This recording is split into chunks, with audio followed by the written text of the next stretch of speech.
اللهم صل على محمد وعلى آل محمد كما صليت على إبراهيم وعلى آل إبراهيم إنك حميد مجيد.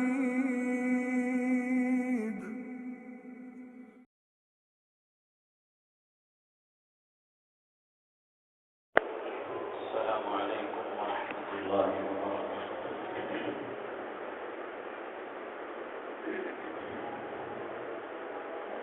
الحمد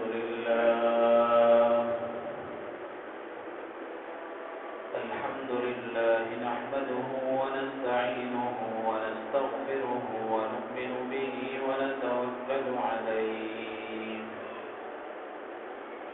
ونعوذ بالله من شرور أنفسنا ومن سيئات أعمالنا.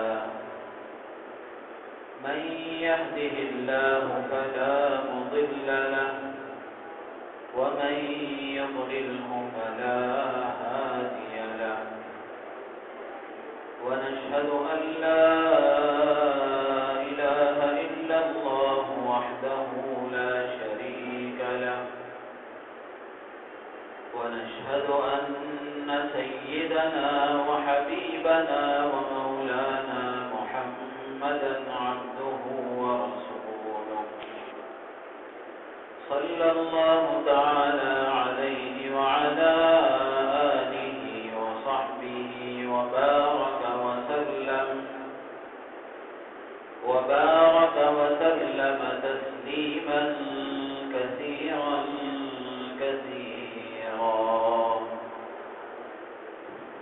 أما بعد فأعوذ بالله من الشيطان الرجيم. بسم الله الرحمن الرحيم.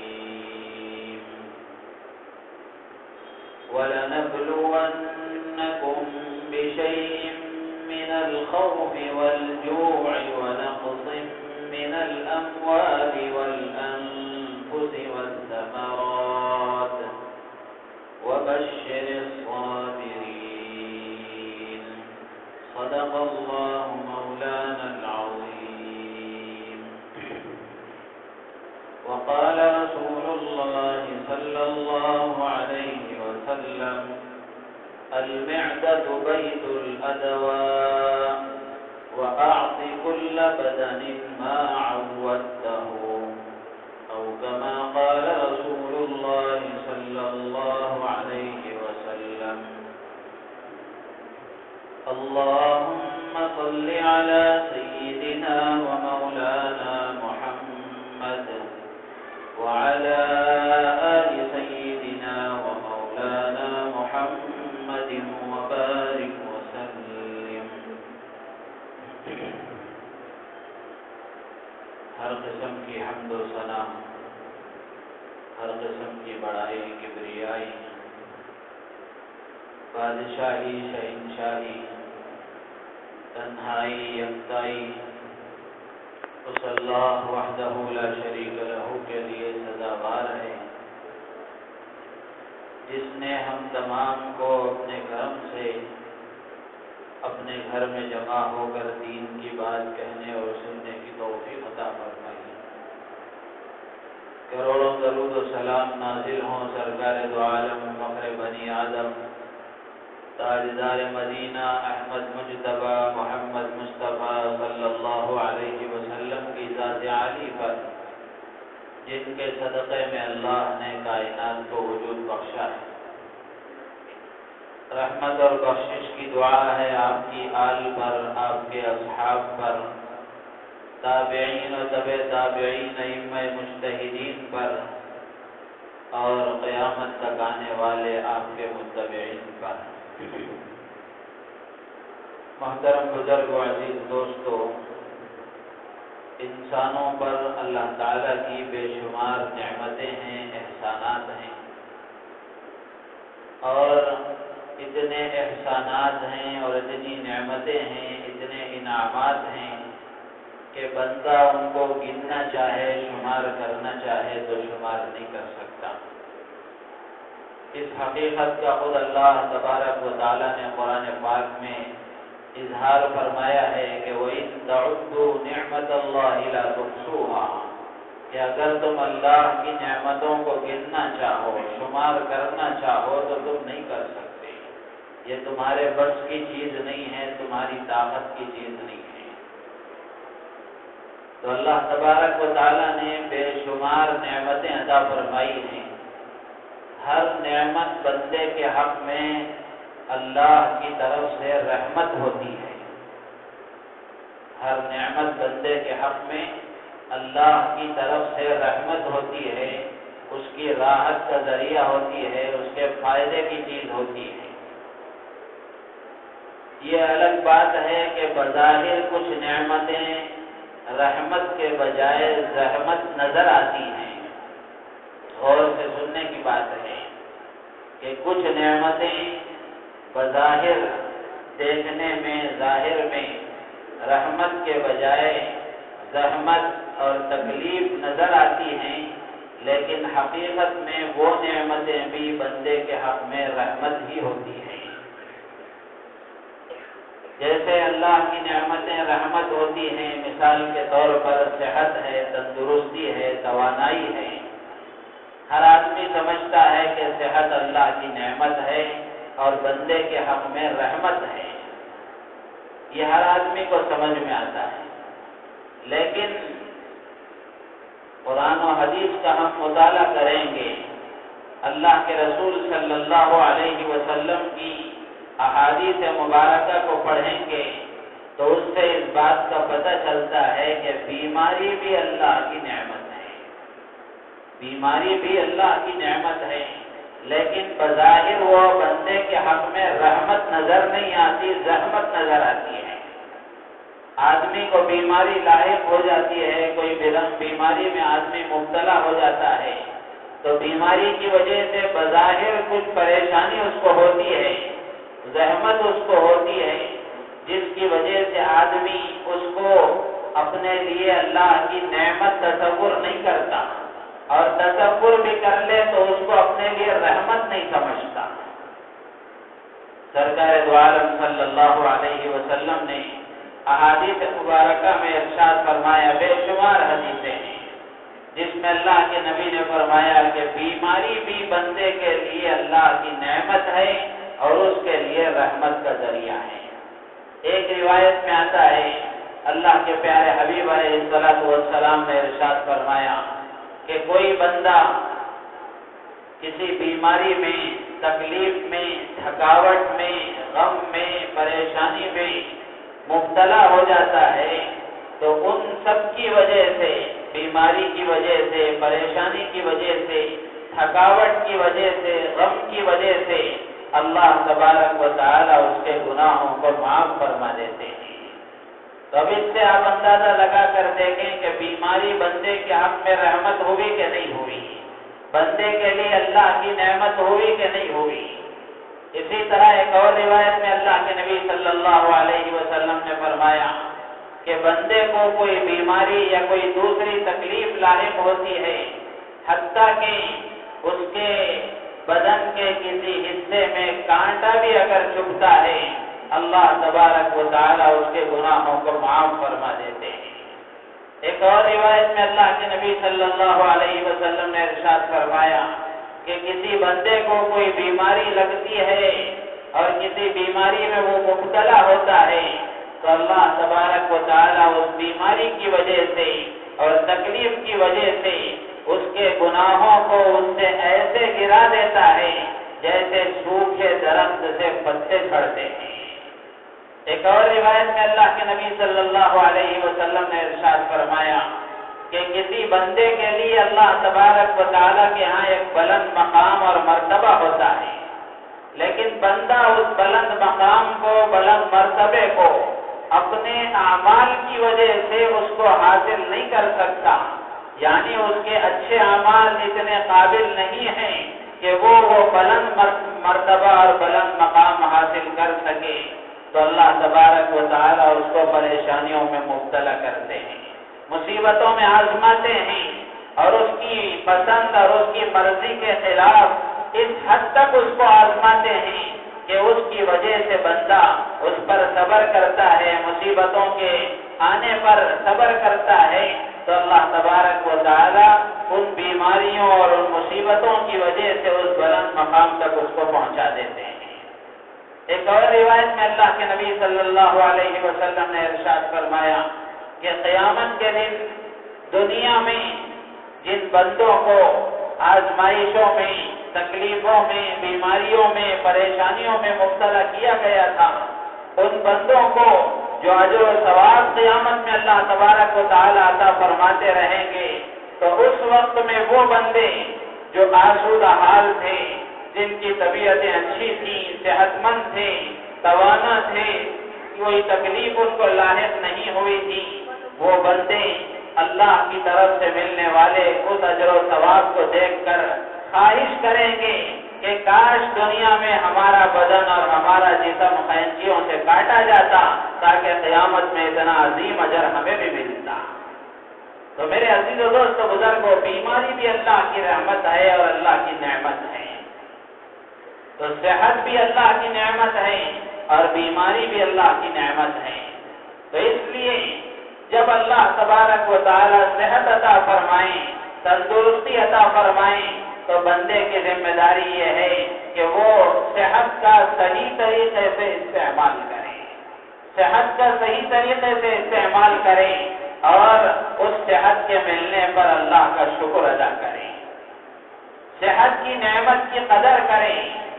اس لیے کہ حدیث میں اللہ کے رسول صلی اللہ علیہ وسلم نے ارشاد فرمایا، نعمتان مغبون فیہما کثیر من الناس الصحۃ والفراغ۔ اللہ کے رسول صلی اللہ علیہ وسلم ارشاد فرماتے ہیں کہ دو نعمتیں ایسی ہیں جن کے سلسلے میں بندے بڑی غفلت کا شکار ہیں، بڑی غفلت کا شکار ہیں۔ ان میں سے ایک نعمت اللہ کے نبی فرماتے ہیں الصحۃ، صحت ہے، اور دوسری نعمت اللہ کے نبی نے فرمایا الفراغ، فرصت ہے۔ صحت کی نعمت اللہ تعالیٰ کسی کو عطا فرما دے تو بندہ اس کی نعمت کے ملنے پر اللہ کا شکر ادا کرے اور اس کا صحیح استعمال کرے، غلط استعمال نہ کرے۔ ایک اور روایت میں اللہ کے نبی نے فرمایا کہ 5 چیزوں کو غنیمت سمجھو 5 چیزوں کے آنے سے پہلے، اغتنم خمسا قبل خمس، کہ 5 چیزوں کے آنے سے پہلے 5 چیزوں کو غنیمت سمجھو۔ اس میں اللہ کے نبی صلی اللہ علیہ وسلم نے فرمایا کہ بیماری کے آنے سے پہلے صحت کو غنیمت سمجھو، بیماری کے آنے سے پہلے صحت کو غنیمت سمجھو، اس لیے کہ بندہ صحت کے ساتھ جو نیک اعمال کر سکتا ہے اور جو طاقت اس کے اندر ہوتی ہے دنیا کے لیے وہ محنت کر سکتا ہے اور اپنے کاروبار کے لیے محنت کر سکتا ہے، اور صحت کے ساتھ وہ اللہ کی جو عبادت کر سکتا ہے، بیماری میں اس سے وہ چیزیں نہیں ہوتی۔ بیماریاں جب آدمی کو گھیر لیتی ہیں، طاقتیں جواب دے جاتی ہیں اور ہاتھ پیر کام نہیں کرتے صحیح طریقے سے، اور بیماری میں آدمی اتنی عبادتیں نہیں کر سکتا جو صحت کے زمانے میں کر سکتا ہے۔ تو اس لیے اللہ کے نبی نے فرمایا کہ بیماری کے آنے سے پہلے صحت کو غنیمت سمجھو۔ اور اسی طرح دوسری بات جو اللہ کے نبی نے فرمائی کہ 2 نعمتیں ایسی ہیں جن میں لوگ غفلت کا شکار ہیں۔ دوسری نعمت فرصت ہے۔ اللہ کے نبی نے فرمایا کہ مشغولی کے آنے سے پہلے فرصت کو غنیمت سمجھو۔ اللہ تبارک و تعالیٰ نے تمہیں فارغ وقت عطا فرمایا ہے، فرصت کی زندگی عطا فرمائی ہے، فرصت کے لمحات عطا فرمائے ہیں، تو یہ فرصت کا وقت اللہ کو راضی کرنے میں لگاؤ، اللہ کے بندوں کے حقوق کے ادا کرنے میں لگاؤ، اور اللہ تبارک و تعالیٰ کی ناراضگی میں اس کے لگنے سے اپنے آپ کو بچاؤ۔ اس لیے کہ فرصت کا جو وقت ہوتا ہے یہی اسی میں آدمی گناہوں میں مبتلا ہوتا ہے، اسی میں آدمی اللہ کی نافرمانیاں کرتا ہے، اور اسی میں آدمی کو وہ سارے خیالات آتے ہیں جن خیالات کی وجہ سے وہ راہ حق سے بھٹک جاتا ہے۔ ورنہ کام و کاج کے وقت میں کس کو برائی کا خیال آتا ہے؟ آدمی اپنے کاروبار میں مست ہے، کام و کاج میں لگا ہوا ہے، فارغ وقت جو ملتا ہے، فرصت کے جو اوقات اس کو ملتے ہیں، یہ فرصت کے اوقات آدمی اللہ کی نافرمانی میں لگاتا ہے۔ جیسے مثال کے طور پر عشاء سے پہلے کام سے فارغ ہو گئے، اب عشاء کے بعد وہ اگر سچا پکا مسلمان ہے تو عشاء کی نماز پڑھے گا، ورنہ اسے عشاء کی نماز سے کیا لینا دینا؟ وہ چوراہوں پر، ہوٹلوں پر یا گھر کے کسی کونے میں یا کسی دوستوں کی محفلوں میں بیٹھ کر وہ اپنا وقت ضائع کرے گا، موبائل میں لگا رہے گا یا پھر اور کسی غلط کام میں اپنے آپ کو لگائے گا۔ تو یہ جو فرصت کا وقت ہے، اللہ کے پیارے حبیب صلی اللہ علیہ وسلم فرماتے ہیں اس فرصت کے وقت کو غنیمت سمجھو۔ اللہ تبارک و تعالیٰ اگر مشغولی کو تم پر مسلط کر دیں تو پھر تم فرصت کے لیے تڑپتے رہ جاؤ گے، فرصت کے لیے تڑپتے رہ جاؤ گے کہ فرصت ملے تاکہ چین کی نیند سو سکو، فرصت ملے تاکہ بیوی بچوں سے بات کر سکو، فرصت ملے تاکہ دوستوں سے مل سکو، تاکہ تھوڑی دیر آرام سے بیٹھ سکو۔ تو اللہ کے نبی فرماتے ہیں فرصت اگر ملی ہے تو اس کو اللہ کے دین کے لیے لگاؤ، اللہ کے دین کی محنت کے لیے لگاؤ، آخرت کی تیاری میں لگاؤ، اللہ کے بندوں کے حقوق میں لگاؤ، اللہ کے بندوں کے کام آؤ اور اللہ کے بندوں کی نصرت اور اعانت میں لگاؤ۔ ایسا نہ ہو کہ یہ فرصت کا وقت شیطان کے حوالے ہو جائے، شیطان کی محنت کا میدان بن جائے اور تم اللہ کے باغی بن کر یہ وقت اللہ کی نافرمانی میں استعمال کرو، ایسا نہ ہونے پائے۔ اس لیے اللہ کے نبی فرماتے ہیں کہ فرصت کا وقت کو غنیمت جانو مشغولی کے آنے سے پہلے، اور اسی طرح اللہ کے نبی فرماتے ہیں کہ بیماری کے آنے سے پہلے صحت کو غنیمت سمجھو۔ میرے عزیز و دوست و بزرگوں، آج ہم مسلم معاشرے کا جائزہ لے کر دیکھیں، ایک طائرانہ نظر ہم دوڑائیں، سرسری نظر دوڑا کر دیکھیں کہ کتنے ہمارے نوجوان اور کتنے ہمارے مسلمان اپنے ہاتھوں سے اپنی صحت خراب کر رہے ہیں، اپنے ہاتھوں سے اپنی صحت خراب کر رہے ہیں، پیسے خرچ کر کے اپنی صحت خراب کر رہے ہیں اور اس کے لیے اپنا وقت دے کر صحت خراب کر رہے ہیں۔ میرے عزیز و دوست و بزرگوں، صحت اللہ کی نعمت ہے، اللہ کی طرف سے ہمارے لیے رحمت ہے۔ چاہیے تو یہ تھا کہ اس صحت کے ملنے پر ہم اللہ کا شکر ادا کرتے، جس اللہ نے صحت عطا فرمائی ہے اس صحت کی طاقت کو اللہ کے اوامر میں ہم استعمال کرتے ہیں، اللہ کے حکموں کے بجا لانے میں استعمال کرتے ہیں اور اللہ تبارک و تعالیٰ کو ناراض کرنے والے کاموں سے بچنے میں استعمال کرتے ہیں۔ لیکن آج اللہ کی دی ہوئی طاقتیں، اللہ کی دی ہوئی صحت کو آدمی اپنے ہاتھوں سے خراب کر رہا ہے۔ نوجوانوں کی زندگیاں شاہد ہیں، اپنے ہاتھوں سے وہ اپنی جوانی خراب کر رہے ہیں۔ ان کو معلوم ہونا چاہیے یہ جوانی کی طاقت اللہ کی دی ہوئی ہے، یہ جوانی کی صحت اللہ کی دی ہوئی ہے، جو اللہ دینا جانتا ہے وہ لینا بھی جانتا ہے۔ اگر تم اس کی ناشکری کرو گے، اگر صحت کے زمانے کو تم اللہ کی بغاوت میں استعمال کرو گے، جس اللہ نے صحت دی ہے وہ اللہ اگر صحت چھین لے، تم 1000 ڈاکٹروں کی دوائیاں استعمال کر لو، صحت مل نہیں سکتی۔ تو میرے عزیز و دوست بزرگوں، صحت کی نعمت کا صحیح استعمال کرنا چاہیے اور صحت کی نعمت کی قدر کرنی چاہیے، صحیح طریقے سے اس کا استعمال ہونا چاہیے۔ نعمت کا اللہ تبارک و تعالیٰ نے ہمیں عطا فرمایا ہے، صحت عطا فرمائی ہے، تو اس کا تقاضا یہ ہے کہ اللہ کے اوامر میں ہم اس کو استعمال کریں، اللہ کے حکموں کے پورا کرنے میں استعمال کریں اور صحت کا زمانہ اللہ کی شکر گزاری کے ساتھ گزاریں۔ بیماریوں میں اللہ نے مبتلا کر دیا ہے، پریشانیوں میں اللہ نے مبتلا کر دیا ہے، اس کے لیے بھی شریعت کی رہنمائی موجود ہے، اس کے لیے بھی شریعت کی رہنمائی موجود ہے۔ جو حدیثیں میں نے بتائی اللہ کے رسول صلی اللہ علیہ وسلم کی، تو بیماری کے آنے کے بعد بندہ ان حدیثوں پر یقین رکھتے ہوئے ان حدیثوں کا استحضار کرے کہ بیماری اللہ نے مجھے عطا فرمائی ہے، تو اس بیماری میں مبتلا کرنے پر اللہ میرے گناہوں کو معاف فرمائیں گے۔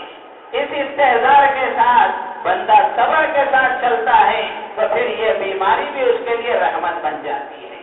اگر شکوے شکایتیں کرتا ہے اور اللہ کی نافرمانی کے ساتھ اللہ کی ناشکری کرتا ہے تو پھر اللہ تبارک و تعالی مصیبتوں میں تو اس کو گرفتار کر ہی چکے ہیں، وہ ثواب سے بھی رہ جاتا ہے۔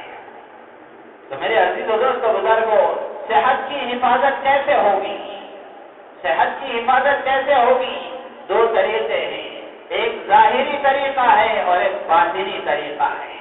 ظاہری طریقہ کیا ہے؟ باطنی طریقہ کیا ہے؟ شریعت میں ساری چیزیں اللہ کے نبی نے بیان فرمائی۔ باطنی طریقہ یہ ہے صحت کی حفاظت کا کہ ہم مسنون دعاؤں کا اہتمام کریں۔ اللہ کے پیارے حبیب صلی اللہ علیہ وسلم نے جو مسنون دعائیں بتائی ہیں ان مسنون دعاؤں کا اہتمام کریں، اللہ ان ڈاکٹروں کی چنگل سے ہمیں نجات دے دے گا۔ حضرت عائشہ صدیقہ رضی اللہ تعالیٰ عنہ ارشاد فرماتی ہیں کہ رسول اللہ صلی اللہ علیہ وسلم جب بھی بیماری میں مبتلا ہوتے، آپ کو بیماری لاحق ہوتی تو آپ معوذتین پڑھتے، سورہ فلق اور سورہ ناس پڑھتے اور پڑھ کر اپنے اوپر دم کر لیا کرتے اور اپنے ہاتھوں پر پھونک کر اپنے ہاتھوں کو پورے بدن پر پھیر لیا کرتے تھے۔ اور جب وفات کی بیماری آپ پر لاحق ہو گئی اور جب بہت زیادہ آپ بیمار ہو گئے تو اس وقت میں حضرت عائشہ صدیقہ رضی اللہ تعالیٰ عنہ فرماتی ہیں کہ اس وقت میں اللہ کے نبی صلی اللہ علیہ وسلم پر میں معوذتین پڑھ کر پھونکتی اور پورے بدن پر آپ کے ہاتھ پھیرا کرتی تھی۔ اسی طرح ایک اور روایت میں اللہ کے نبی نے فرمایا، حضرت عثمان ابن عفان رضی اللہ تعالیٰ عنہ راوی ہیں، فرماتے ہیں کہ رسول اللہ صلی اللہ علیہ وسلم نے ارشاد فرمایا کہ اگر کوئی بندہ مسلمان بسم اللہ الذی لا یضر مع اسمہ شیء فی الارض ولا فی السماء وهو السمیع العلیم، یہ دعا ہے، اگر آدمی صبح میں اور شام میں اس کے پڑھنے کا اہتمام کرتا ہے اللہ تعالی ناگہانی مصیبتوں سے اس کی حفاظت فرماتے ہیں، اچانک کی بیماریوں سے اس کو نجات عطا فرماتے ہیں۔ لکھنے والوں نے لکھا ہے کہ اس دعا کا میں نے اہتمام کیا، اللہ نے بیماریوں سے محفوظ رکھا، پریشانیوں سے محفوظ رکھا۔ اسی طرح حضرت عمر ابن خطاب رضی اللہ تعالیٰ عنہ راوی حدیث ہیں، سرکار دو عالم صلی اللہ علیہ وسلم نے ارشاد فرمایا کہ اگر کوئی بندہ کسی بیمار کو دیکھے تو اس کو چاہیے کہ وہ یہ دعا پڑھے، الحمدللہ الذی عافانی مما ابتلاک بہ وفضلنی علی کثیر ممن خلق تفضیلا۔ اس دعا کے پڑھنے کا اگر اہتمام کرتا ہے تو اللہ کے رسول صلی اللہ علیہ وسلم فرماتے ہیں جس بیمار کو دیکھنے کے بعد بندہ یہ دعا پڑھتا ہے، اس دعا کے پڑھنے کے بعد اللہ تعالیٰ زندگی بھر اس بیماری سے اس کو نجات عطا فرماتے ہیں، زندگی بھر کبھی وہ بیماری میں مبتلا نہیں ہوتا۔ تو اس لیے میں اپنے دوستوں سے کہا کرتا ہوں بے نمازی کو دیکھو تو یہ دعا پڑھو، اس لیے کہ وہ روحانی بیماری ہے، صرف ظاہری بیماری کے لیے نہیں ہے، روحانی بیماریوں کو دیکھ کر بھی یہ دعائیں پڑھا کرو۔ روحانی بیمار کو بھی، شرابی کو دیکھو تو اس کو دیکھ کر یہ دعا پڑھو، زانی کو دیکھو تو اس کو دیکھ کر بھی یہ دعا پڑھو، غیبت کرنے والا ہے اس کو دیکھ کر بھی یہ دعا پڑھو، بد نظری کرنے والا ہے اس کو دیکھ کر بھی یہ دعا پڑھو، سود کا کاروبار چلانے والا ہے اس کو دیکھ کر بھی یہ دعا پڑھو، تجارت میں غبن کے ساتھ، دھوکے کے ساتھ کام لینے والا ہے اس کو دیکھ کر بھی یہ دعا پڑھو تاکہ اللہ ان بیماریوں سے محفوظ رکھے۔ ظاہری بیماریاں تو سمجھ میں آتی ہیں، لیکن میرے عزیز و دوست بزرگوں ایک جملہ ہے جو عرض کرتا ہوں آپ کے سامنے، جسمانی بیماریاں بندے کو اللہ سے قریب کرتی ہیں، روحانی بیماریاں بندے کو اللہ سے دور کرتی ہیں۔ جسمانی بیماریاں، بخار آ گئی، پیٹ میں درد ہو گیا، سر میں درد ہو گیا، ایسی بیماریاں آ گئی تو بندہ اس پر صبر کرتا ہے، اللہ ان بیماریوں کی وجہ سے اس کو اس کے گناہوں کو معاف فرما دیتے ہیں۔ گناہوں کے معاف کرنے کا مطلب یہ ہوا کہ وہ بندہ اللہ کے قریب ہو جاتا ہے۔ اور روحانی بیماریوں میں کوئی مبتلا ہو گیا، جھوٹ میں، غیبت میں، چغل خوری میں اور کاروبار میں ڈنڈی مارنے میں، دھوکہ دینے میں اور بد نظری میں اور اپنی جوانی کو خراب کرنے میں، زنا میں، ان چیزوں میں اگر مبتلا ہو گیا، یہ روحانی بیماریاں ہیں، ان کو آدمی بیماری نہیں سمجھتا، ان بیماریوں میں مبتلا ہو جاتا ہے تو وہ بندہ اللہ سے دور ہوتا چلا جاتا ہے۔ تو میرے عزیز و دوست بزرگوں، جیسے ہم اللہ کے رسول صلی اللہ علیہ وسلم نے فرمایا کہ کسی بیمار کو دیکھو تو یہ دعا پڑھو گے اللہ زندگی بھر اس بیماری سے محفوظ رکھیں گے، تو یہ روحانی بیماروں کو دیکھ کر بھی ان دعاؤں کے پڑھنے کا اہتمام کریں۔ میں ان دعاؤں کے پڑھنے کا اہتمام کرتا ہوں، آپ سے بھی گزارش کرتا ہوں کہ ان روحانی بیماروں کو دیکھیں تو اس دعا کے پڑھنے کا اہتمام کریں، تاکہ اللہ سے دور کرنے والی، اللہ کو ناراض کرنے والی ان بیماریوں سے ہم محفوظ رہ سکیں، ان بیماریوں سے محفوظ رہ سکیں۔ تو میرے عزیز و دوست بزرگوں، یہ باطنی طریقہ ہے صحت کی حفاظت کا کہ ہم روزانہ ان دعاؤں کا اہتمام کریں۔ خاص طور سے جو دعا میں نے عرض کی، حضرت عثمان غنی رضی اللہ تعالیٰ عنہ راوی حدیث ہے، اللہ کے نبی نے فرمایا بسم اللہ الذی لا یضر مع اسمہ شیء فی الارض ولا فی السماء وهو السمیع العلیم۔ اس دعا کے ہم صبح و شام پڑھنے کا اہتمام کریں، اللہ اچانک کی مصیبتوں سے، اچانک کی بیماریوں سے نجات عطا فرما دیں گے۔ اور یہ دوسری دعا ہے جو حضرت عمر فاروق رضی اللہ تعالیٰ عنہ راوی حدیث ہے، اللہ کے نبی نے فرمایا الحمدللہ الذی عافانی مما ابتلاک بہ کثیرا وفضلنی علی کثیر ممن خلق تفضیلا۔ کیا ترجمہ ہے اس کا؟ اللہ کے نبی صلی اللہ علیہ وسلم نے فرمایا، یہ دعا بتائی الحمدللہ الذی عافانی مما ابتلاک بہ، جس کو دیکھ کر آپ پڑھ رہے ہیں، اس کو دیکھ کر آپ اللہ کا شکر ادا کر رہے ہیں۔ تمام تعریفیں اس پروردگار عالم کے لیے ہیں جس نے مجھے اس بیماری سے نجات دی، اس بیماری سے مجھے عافیت عطا فرمائی، جس بیماری میں اللہ نے اس کو مبتلا کر دیا ہے۔ وَفَضَّلَنِي عَلَىٰ كَثِيرٍ مِّمَّنْ خَلَقَ تَفْضِيلًا، اور اللہ نے اپنی مخلوق پر مجھے فضیلت عطا فرمائی ہے۔ اور اسی طرح حضرت عمر فاروق رضی اللہ تعالیٰ عنہ کی دعاؤں میں آتا ہے، صحابہ کی زندگی پڑھنے کی چیز ہے، صحابہ کی زندگی ہمارے لیے نمونہ ہے۔ حضرت عمر فاروق رضی اللہ تعالیٰ عنہ کی دعاؤں میں آتا ہے کہ حضرت عمر فاروق رضی اللہ تعالیٰ عنہ یہ دعا مانگا کرتے تھے، اللہم عافنا واعف عنا، اللہم عافنا واعف عنا، اے اللہ مجھے عافیت عطا فرما اور مجھے معاف فرما۔ کتنی مختصر دعا ہے، اور اللہ کے پیارے حبیب صلی اللہ علیہ وسلم نے امت کو تاکید فرمائی ہے اللہ سے عافیت مانگا کرو، اللہ سے عافیت مانگا کرو۔ عافیت کا مطلب یہ ہے ہر قسم کی پریشانیوں سے نجات، جسمانی ہو کہ روحانی ہو، ہر قسم کی پریشانیوں سے نجات۔ اللہ کے نبی صلی اللہ علیہ وسلم کی مسنون دعاؤں میں یہ بات موجود ہے، دعاؤں میں یہ موجود ہے۔ اللہ کے رسول صلی اللہ علیہ وسلم دعا فرماتے تھے، اللہم انا نسألک العافیۃ فی الدنیا والآخرہ، اے اللہ میں تجھ سے دنیا اور آخرت کی عافیت کا سوال کرتا ہوں، دنیا اور آخرت کی عافیت تجھ سے مانگتا ہوں۔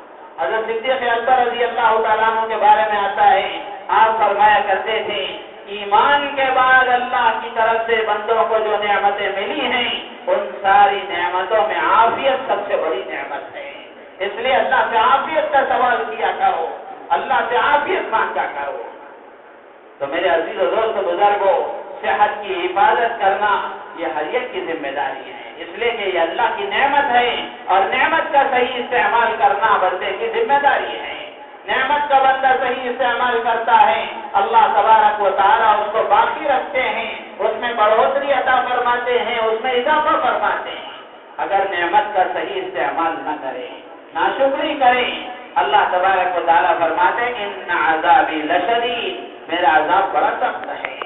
اللہ یہ نہیں بول رہے ہیں کہ میں پکڑ لوں گا، بلکہ بتا رہے ہیں کہ میرا عذاب بڑا سخت ہے، سمجھ کر نعمتوں کا صحیح استعمال کر لو، ورنہ جب میرا عذاب تم پر مسلط ہوگا تم کچھ کر بھی سکتے، کرنا بھی چاہو تو کر نہیں سکتے۔ تو میرے عزیز و دوست بزرگوں، صحت اللہ نے عطا فرمائی ہے تو اس کی ہم قدر کریں، اس کی ہم قدر کریں، اس کا صحیح استعمال کریں۔ صحت کا زمانہ اللہ کی نافرمانی میں ہرگز نہ لگائیں، صحت کا زمانہ اللہ کی فرمانبرداری میں، اللہ کو راضی کرنے میں، اللہ کو خوش کرنے والے اعمال میں لگائیں، تاکہ اللہ تعالیٰ صحت کی نعمت میں اور اضافہ فرمائیں۔ آج میں اور آپ دیکھ رہے ہیں کہ وبائی بیماریاں جس کو وائرس کہتے ہیں، حدیث کی اصطلاح میں وبائی بیماری کہتے ہیں اور دنیا والوں کی زبان میں وائرس کہتے ہیں. پوری دنیا میں عام ہے اور ایک قسم کا تہلکہ مچا ہوا ہے، ایک قسم کی حیرانی ہے، پریشانی ہے. حکومتوں کی حکومتیں پریشان ہیں. پوری دنیا میں اللہ تبارک و تعالیٰ نے ان وبائی امراض کو پھیلا دیا ہے. پوری دنیا میں اللہ نے پھیلا دیا ہے. کرونا وائرس ہے، اس سے پہلے بھی ایسے وائرس آتے رہے ہیں، ایسی بیماریاں آتی رہی ہیں جن بیماریوں نے کئی ہزاروں لوگوں کو اپنے لقمے میں لے لیا. آج یہ بیماری آئی ہے، آج یہ بیماری آئی ہے. تو ان وبائی بیماریوں کے آنے کے اسباب کیا ہیں؟ یہ بیماریاں آتی کیوں ہیں؟ کچھ وجوہات تو وہ ہیں جس کو انسانی عقلیں سمجھتی ہیں، کچھ وجوہات تو وہ ہیں جن کو انسانوں کی عقلیں ادراک کر لیتی ہیں، معلوم کر لیتی ہیں کہ یہ بیماریاں کیوں آئیں. اور کچھ وجوہات وہ ہیں جن کو انسانوں کی عقلیں نہیں بتا سکتی. اللہ کی طرف سے آنے والا علم جو نبی پر وحی کے ذریعے سے آتا ہے وہ علم بتاتا ہے کہ یہ بیماریاں کیوں آئی ہیں. تو معلوم ہوا کہ اسباب دو طریقے کے ہیں. یہ وبائی بیماریاں آتی کیوں ہیں؟ اس کے دو اسباب ہیں.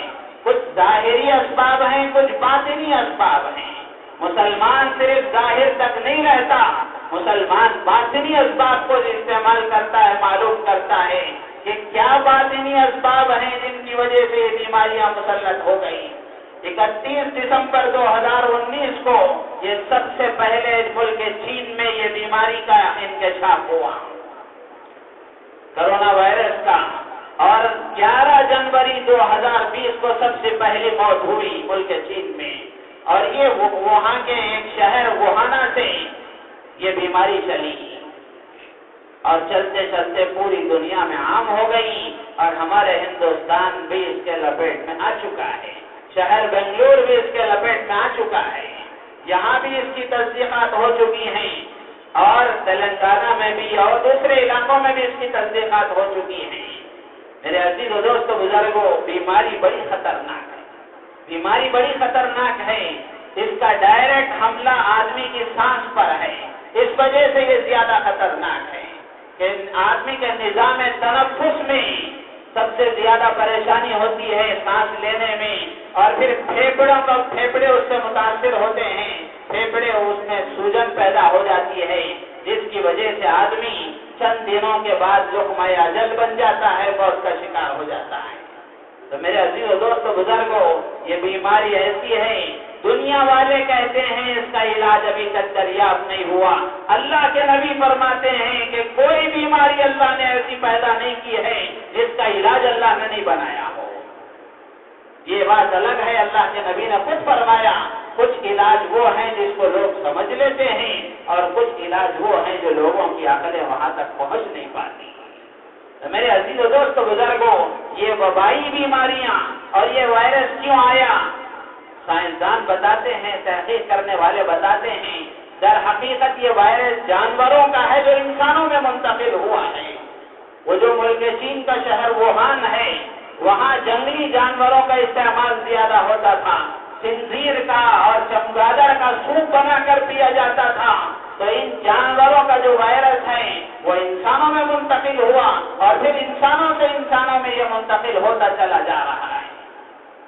اور یہ ڈائریکٹ آدمی کے نظام تنفس پر حملہ کرتا ہے اور اس کی علامتیں بھی لکھی ہوئی ہیں. میں ڈاکٹر نہیں ہوں کہ اس کی تحقیقات یہاں بیان کروں، مجھے تو قرآن و حدیث کی چیزیں بیان کرنی ہیں کہ یہ وبائی امراض آتے کیوں ہیں، یہ وبائی امراض آتے کیوں ہیں، اللہ بندوں پر یہ مسلط کرتے کیوں ہیں. میرے عزیز و دوست بزرگوں، سائنسدان تو یہیں تک بتاتے ہیں کہ ان کی یہ علامتیں ہیں اور وہ اس وجہ سے آئی ہیں. جانوروں کے اندر یہ وائرس پایا جاتا تھا، پھر انسانوں میں منتقل ہوا اور پھر انسانوں سے انسانوں کے اندر منتقل ہو رہا ہے. یہ تحقیق انسانوں کی عقلوں کی ہے، یہ تحقیق انسانوں کی عقلوں کی ہے. سرکار دو عالم صلی اللہ علیہ وسلم کا کیا فرمان ہے حدیث میں، اور یہ وبائی امراض بندوں پر اللہ کیوں مسلط کرتے ہیں. اور آج پورا مسلم معاشرہ اس بیماری میں مبتلا ہے جس بیماری کی وجہ سے اللہ یہ وائرس بندوں پر پیدا کرتے ہیں. پورا مسلم معاشرہ تقریباً مبتلا ہے، پوری انسانیت مبتلا ہے. اور جب اللہ اللہ کی نافرمانی سر چڑھ کے بولنے لگتی ہے، اور جب بندے بغاوت کھلم کھلا کرنے لگتے ہیں اللہ ایسا ان پر بیماریوں کو مسلط کرتے ہیں کہ یہ پھر ہاتھ اٹھانا چاہیں تو بھی نہیں اٹھا سکتے، پیر اٹھانا چاہیں تو بھی نہیں اٹھا سکتے۔ جن ہاتھوں سے یہ بندوں پر ظلم کر رہے تھے، جن ہاتھوں سے یہ گناہوں کا ارتکاب کر رہے تھے، جن پیروں کی طاقت کو یہ اللہ کی نافرمانی میں استعمال کر رہے تھے، اللہ ایسی بیماریاں مسلط کر دیتے ہیں کہ پھر یہ آدمی اپنی ضرورت کے لیے بھی ان طاقتوں کو استعمال نہیں کر سکتا، اپنی ضرورتوں کے لیے بھی ان طاقتوں کو استعمال نہیں کر سکتا۔ میرے عزیز و دوست بزرگوں، یہ وائرس کیوں آتے ہیں؟ ابن ماجہ کی حدیث ہے، اللہ کے رسول صلی اللہ علیہ وسلم ارشاد فرماتے ہیں کہ جب بندوں میں کھلم کھلا بے حیائی فحاشی عام ہو جاتی ہے، اللہ تبارک و تعالیٰ ان کے اندر طاعون پیدا فرما دیتے ہیں، طاعون پیدا فرما دیتے ہیں۔ وہ طاعون عربی میں کہتے ہیں، اسی کا انگلش میں ترجمہ وائرس ہے، اسی کا اردو میں ترجمہ وبائی بیماری ہے۔ تو میرے عزیز و دوست بزرگوں، اندازہ کر کے دیکھیں، کیا بے حیائی کچھ کم ہے؟ فحاشی کچھ کم ہے؟ عریانیت کچھ کم ہے؟ ننگا پن عام طور پر آناتا جا رہا ہے اور عام ہے۔ فحاشی سر چڑھ کے بول رہی ہے اور آدمی کھلے عام فحاشی کا شکار ہے۔ کچھ سالوں پہلے آدمی بے حیائی کا کوئی کام کرنا چاہتا تو شرماتا تھا، آج وہ شرم بھی ختم ہو گئی، وہ شرم بھی ختم ہو گئی، اور بے حیائی میں مبتلا ہونے کے مسائل بھی لوگ پوچھ رہے ہیں۔ کل رات 12 بجے ایک فون مجھے آیا، اسی لیے میں اس جمعے میں اس عنوان کا انتخاب کیا، ورنہ دوسرا عنوان تھا۔ کل رات 12 بجے فون آیا کہ مسئلہ یہ ہے کہ ایک عورت سے میں نے محبت کی ہے، ایک عورت سے مجھے پیار ہو گیا، محبت کی ہے، وہ اس کے گھر میں گیا، وہ گھر میں قرآن پڑھ رہی تھی، میں نے اس سے پوچھا کہ کیا میں تمہیں پسند ہوں یا میری وجہ سے تمہیں کوئی تکلیف ہو رہی ہے؟ وہ خاموش رہی۔ پھر میں نے اسے اصرار کیا کہ کہیں مجھ سے کوئی تمہیں تکلیف تو پہنچ رہی ہے، تم مجھے پسند کر رہی ہو کہ نہیں پسند کر رہی ہو؟ بار بار اس کے پوچھنے کے بعد وہ عورت کہنے لگی کہ مجھے تم پسند نہیں ہو۔ یہ کہنے لگا کہ قرآن تم ہاتھ میں پکڑی ہوئی ہو، تم کہو کہ صحیح سچی بات بتاؤ کہ کیا میں واقعی تمہیں پسند نہیں ہوں؟ وہ کہنے لگی پسند نہیں ہوں۔ اب رات کے 12 بجے وہ بیچارہ پریشان مجھے فون کر کے پوچھنے لگا کہ اب وہ میری طرف رجوع کرنا چاہتی ہے، اب میں کیا کروں؟ وہ اب میری طرف رجوع کرنا چاہتی ہے، اور وہ غصے میں یا پھر کسی اور وجہ سے اس نے اس وقت کہہ دیا، اب وہ مجھ سے محبت کرنا چاہتی ہے، اب میں کیا کروں؟ میرے عزیز و دوست بزرگوں، وضاحت کے لیے میں آپ سے بات عرض کروں، جو آدمی مسئلہ پوچھ رہا ہے وہ شادی شدہ ہے، اس کے 2-3 بچے ہیں، اس کے باوجود یہ دوسری عورت پر نظر دوڑائے ہوئے ہیں۔ اب ایسی فحاشی اگر مسلم معاشرے میں آباد ہو، اللہ کیوں وائرس عام نہ کریں؟ اللہ کیوں برائیوں میں مبتلا نہ کریں؟ میرے عزیز و دوست بزرگوں، بے حیائی اتنی عام ہو چکی ہے، میں ہمارے محلے کی بات عرض کروں تو آپ دنگ رہ جائیں گے کہ کیسی کیسی بے حیائیاں یہاں چل رہی ہیں۔ پوری تحقیقات معلوم ہوتی ہیں، لیکن میرے عزیز و دوست بزرگوں، کیا کہا جائے؟ کیا کہا جائے؟ کس سے کہا جائے؟ ماں باپ کو اپنی اولاد کی کوئی فکر نہیں ہے، کھلے عام ان کو چھوڑ دیا گیا ہے بے لگام گھوڑوں کی طرح، جو چاہے کرتے رہو، دنیا بھی برباد، آخرت بھی برباد۔ جب آگے چل کر یہ کسی بربادی کا شکار ہوتے ہیں، اس وقت میں ماں باپ تہجد کی نماز پڑھ کے دعا کرتے ہیں، اللہ بچے کو نیک توفیق دے دے۔ جس وقت یہ تمہارے قبضے میں تھا، جس وقت تمہارا اس پر قابو چلتا تھا، جس وقت یہ تمہارے کنٹرول میں تھا، تم اس کی صحیح تربیت کر سکتے تھے، تم نے نہیں کیا، کر سکتے تھے، تم نے نہیں کیا۔ میرے عزیز و دوست بزرگوں، ایسی بے حیائیاں کھلے عام جب عام ہو جائیں، عشق اور معشوق کا کیا ننگا ناچ مسلم معاشرے میں عام ہے۔ کون نوجوان ہے جو بغیر لڑکی کے رہتا ہے؟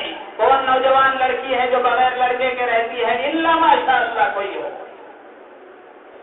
اور یہ فیشن ہو گیا ہے، اللہ کی زمین پر ہم رہ رہے ہیں، اللہ چاہیں، اللہ اس بات پر قادر ہیں کہ جس زمین پر ہم یہ گناہ کر رہے ہیں وہ زمین پھاڑ کر اندر لے لیں، جن طاقتوں کو اللہ نے عطا فرمایا ہے، جن طاقتوں کے بل بوتے تم کھلے عام اللہ کی نافرمانی کر رہے ہو، اللہ قادر ہے اس بات پر کہ وہ طاقتیں چھین لے، پھر کیا کر سکو گے؟ آنکھیں غلط استعمال کر رہے ہو، نوجوان لڑکیوں پر شہوت کی نظر تم ڈال رہے ہو، ان آنکھوں میں دیکھنے کی طاقت کس کی عطا کی ہوئی ہے؟ جس اللہ نے تمہیں یہ طاقت عطا فرمائی ہے، آج تم اس کا غلط استعمال کر رہے ہو، کل اللہ تبارک و تعالیٰ یہ آنکھ میں دیکھنے کی طاقت چھین لیں، ماں کو بھی نہیں دیکھ سکتا، ماں کو بھی نہیں دیکھ سکتا، جس کے دیکھنے پر حج عمرے کا ثواب اللہ عطا فرماتے ہیں۔ میرے عزیز و دوست بزرگوں، کچھ تو فکر کرنے کی بات ہے، کچھ تو اپنے اندر تبدیلی لانے کی ضرورت ہے۔ یہی حال رہا تو اللہ ہی حافظ ہے، یہی حال رہا تو اللہ ہی حافظ ہے۔ اللہ کو کوئی نہیں پڑی ہے کہ ہماری حفاظت کرے، اللہ کو کیا ضرورت ہے؟ اللہ نے قرآن میں صاف فرما دیا، میں ایمان والوں کی ہر حال میں مدد کروں گا۔ تم ایمان والے تو بنو، تم ایمان والے تو بنو، ایمان تمہارے اندر موجود ہوگا، اللہ کی مدد اسی وقت نازل ہو جائے گی۔ صحابہ اکرام کی مٹھی پر جماعت تھی، اللہ نے ہر حال میں ان کو کامیاب کر کے بتایا۔ آج لاکھوں کی تعداد میں، کروڑوں کی تعداد میں مسلمان موجود ہیں، گاجر مولی کی طرح کاٹے جا رہے ہیں، اللہ کی کوئی مدد نہیں آ رہی۔ وجہ کیا ہے؟ ہم مسلمان نہیں ہیں۔ نام عبداللہ ضرور ہے، نام عبد الرحمان ضرور ہے، کام کہ ہم مسلمان نہیں ہیں۔ میرے عزیز دوست بزرگوں، اتنے حالات گمبھیر ہونے کے باوجود، اتنے حالات خطرناک ہونے کے باوجود، کوئی مسلمان اپنے کسی گناہ سے توبہ کرنے کو تیار نہیں ہے، اللہ کی طرف آنے کو تیار نہیں ہے، اللہ کی طرف آنے کو تیار نہیں ہے۔ کوئی ایسا ہے کہ اللہ کو ہماری نمازوں کی ضرورت پڑی ہے، اللہ کو ہمارے سجدوں کی ضرورت پڑی ہے۔ میرے عزیز و دوست بزرگوں، اللہ بے نیاز ہے، اللہ بے نیاز ہے۔ قرآن میں اللہ نے فرمایا اللہ الصمد، اللہ بے نیاز ہے، اس کی غیرت بڑی کامیاب ہے، وہ بڑا غیور ہے، اپنی غیرت میں وہ کامل ہے۔ ضرورت ہماری ہے، ہم اللہ کی طرف متوجہ ہوں گے، ہم اللہ کی طرف رجوع کریں گے، اللہ تبارک و تعالیٰ ہمارے حق میں خیر کے فیصلے کریں گے، ورنہ اللہ کو کچھ بھی نہیں پڑی ہے ہماری حفاظت کی۔ میرے عزیز و دوست بزرگوں، اس لیے یہ جو بیماریاں آ رہی ہیں، ان بیماریوں کے آنے کے ظاہری اسباب آپ کو سائنسدان بتائیں گے۔ ہم مسلمان، اللہ کو ماننے والے، اللہ کے رسول صلی اللہ علیہ وسلم کو ماننے والے، ہمیں ان سے پوچھنا چاہیے کہ یہ اللہ کے نبی یہ بیماریاں کیوں آ رہی ہیں؟ اے اللہ، یہ بیماریاں ہم پر کیوں مسلط ہو رہی ہیں؟ اللہ بتائے گا قرآن کے ذریعے، اللہ کے نبی بتائیں گے حدیث کے ذریعے کہ یہ بیماریاں تم میں اس عمل کی وجہ سے آ رہی ہیں۔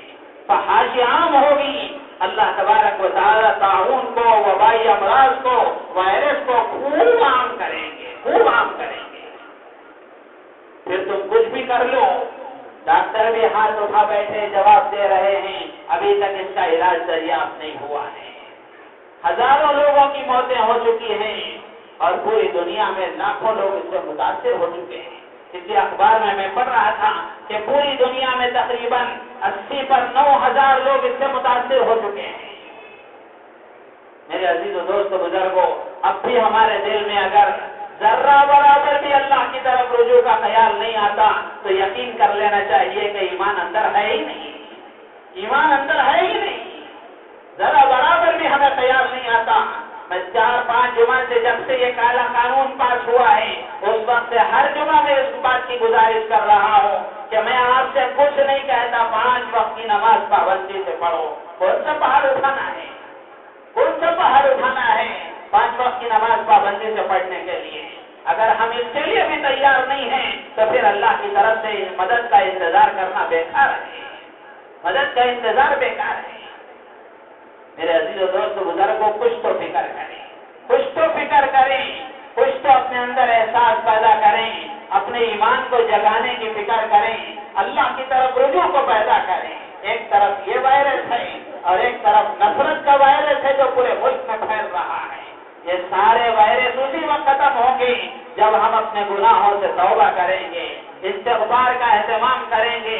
کرونا وائرس ہو یا اس سے خطرناک وائرس آ جائیں، اگر ہم اللہ کی طرف متوجہ رہیں گے، اللہ تبارک و تعالی ہماری حفاظت فرمائیں گے، اللہ ہماری حفاظت فرمائیں گے۔ حضرت مفتی تقی عثمانی صاحب دامت برکاتہم نے اس کرونا وائرس کے سلسلے میں یہی بات لکھی کہ وبائی امراض سے گھبرانے کی کوئی ضرورت نہیں ہے، لوگوں کو پریشان کرنے کی کوئی ضرورت نہیں ہے، بھلے دنیا والے اس کا علاج نہ بتا سکیں، اللہ کے نبی بتا رہے ہیں کہ استغفار کا اہتمام کرو، اللہ کی طرف رجوع کرو، نمازوں کا اہتمام کرو، اللہ ہر قسم کے وائرس سے تمہاری حفاظت فرمائیں گے۔ یہ اللہ کے نبی کا بتایا ہوا نسخہ ہے، یہ اللہ کے نبی کا بتایا ہوا علاج ہے۔ مسلمان زبان سے تو کہتا ہے اللہ کے نبی کی بات جھوٹی نہیں ہو سکتی، عمل سے بتاتا ہے کہ نہیں تمہاری بات جھوٹی ہے، ہم جو کر رہے ہیں وہ سچ ہے۔ میرے عزیز و دوستو بزرگو، یہ منافقت کب تک چلے گی؟ یہ منافقت کب تک چلے گی؟ اور کب تک ہم اپنے آپ کو دھوکہ دیتے رہیں گے؟ کب تک تسلی کرتے بیٹھے رہیں گے کہ ہم مسلمان ہیں؟ میں ہمیشہ یہ بات کہتا ہوں کہ اللہ تبارک و تعالی دنیا میں اتنے حالات کے باوجود بھی اللہ کی مدد ہم پر نہیں آ رہی ہے۔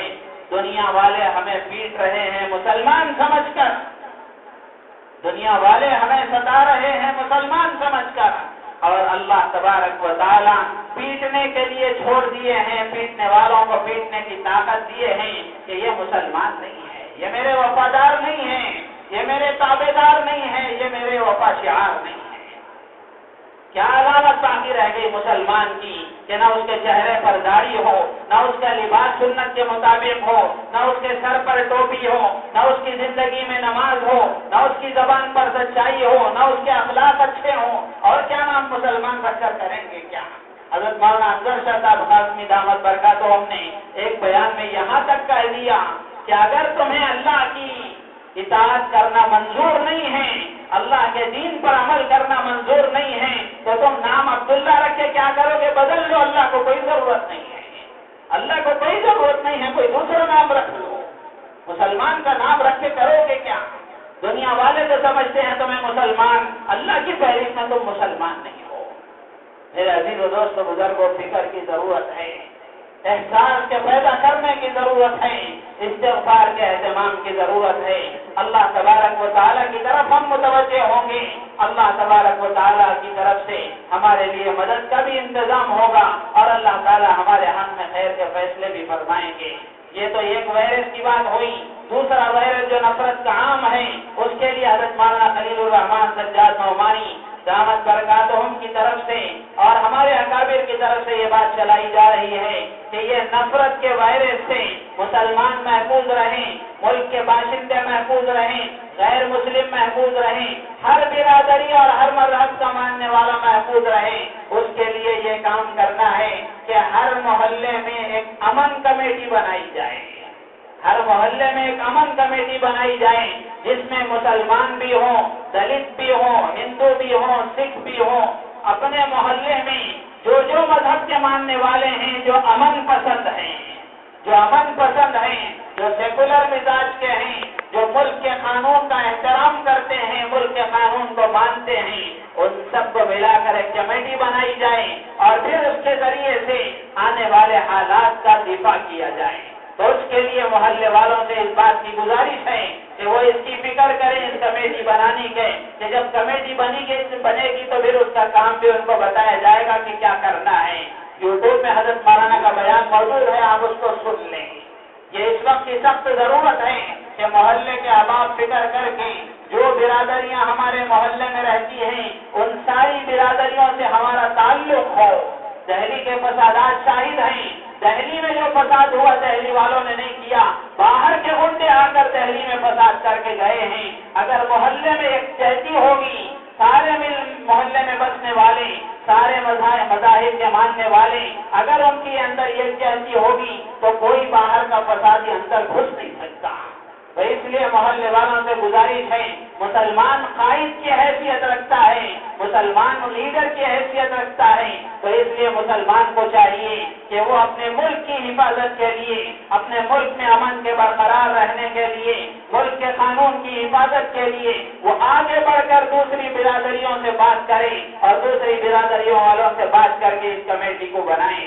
اللہ تعالیٰ سے دعا ہے اللہ تبارک و تعالیٰ ہم سب کو ان باتوں پر عمل کی توفیق عطا فرمائے، ہماری نیتوں میں اخلاص پیدا فرمائے۔ آمین وآخر دعوانا الحمدللہ رب العالمین۔ اللهم